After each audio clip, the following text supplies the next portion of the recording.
Hi நண்பர்களே, welcome to our வெற்றி பயணம் சேனல்.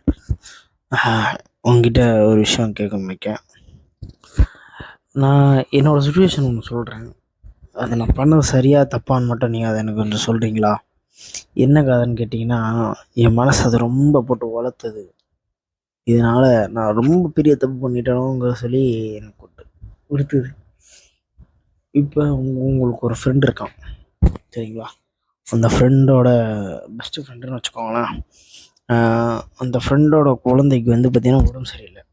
உடம்பு சரியில்லைன்னா ஆப்ரேஷன் பண்ணுற அளவுக்கு உடம்பு சரியில்லை. இந்த ஆப்ரேஷன் பண்ணால் 8,50,000 ரூபா கேட்காங்க பெரிய ஹாஸ்பிட்டலில். அங்கே தான் அதை பண்ண முடியும்ட்டாங்க. எக்ஸ்பீரியன்ஸ் டாக்டர் தான் பண்ண முடியும்னு சொல்கிறாங்க. சரி, அவன் பார்த்திங்கன்னா ஒரு 5,00,000 ரூபா ரெடி பண்ணுறான்.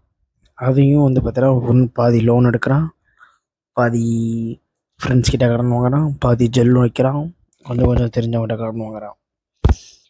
சரி, உங்ககிட்டையும் கேட்குறான். ஆப்ரேஷனுக்கு 1 மாதம் இருக்குது. உங்ககிட்ட கேட்குறான், எதோ ஒன்றாலும் முடிஞ்சது இல்லை வீட்டில் ஏதாவது பண்ண முடிஞ்சா பண்ணித்தாடா அப்படின்னு அமௌண்ட்டு கேட்கான். உங்ககிட்ட அமௌண்ட் இல்லை. அவனும் சொல்கிறான், எனக்கு பார்த்தீங்கன்னா ஹோம் லோன் எடுத்திருக்கேன், இஎம்ஐ எடுத்திருக்கேன், எல்லாமே மாதம் 30,000 வாங்குறேன்டா, 30,000 அதுக்கே கட்டுறேன்டா, எனக்கு அதுவே சரியாக போகுதுடா, என்னடா பண்ண அப்படின்னு சொல்லி யோசிக்கும்போது திடீர்னு ஒருத்தன் ஃபோன் போட்டு, ஒரு பெரிய கம்பெனியிலேருந்து அவங்க சிவில் நல்லா இருக்குது, நான் உங்களுக்கு ஒரு 3,00,000 ரூபா லோன் தரோம், எடுத்துக்கிறீங்களா அப்படின்னு சொல்லி ஒரு கால் திடீர்னு வருது. இந்த 1 மந்த் கேப்பில் அது நான் எந்த ஒரு பேங்க்லேயும் போய் அலையலை, எந்த ஒரு இடத்துலையும் போய் யார்ட்டையும் போய் நிற்கலை, திடீர்னு வருது.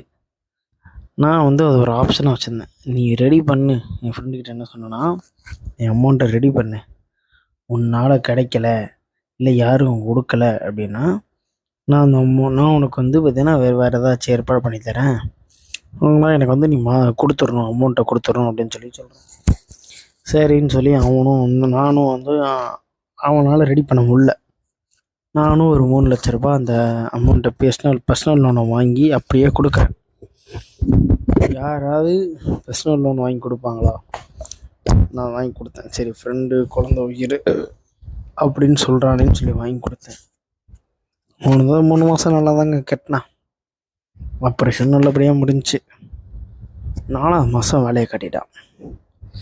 எனக்கு இருக்கிற காசு பார்த்திங்கன்னா கரெக்டாக இஎம்ஐ கட்டுறக்கே சரியாக போயிடும். எல்லாமே முடிஞ்சு 4ஆம் மாதம் எனக்கு வேலையை விட்டு தூக்கிட்டாங்க. எனக்கு இஎம்ஐ கட்ட முடியாமல் இருக்கேன். வீட்டில் அப்பாவுக்கு ஃபோன் அடித்து ரொம்ப டார்ச்சர்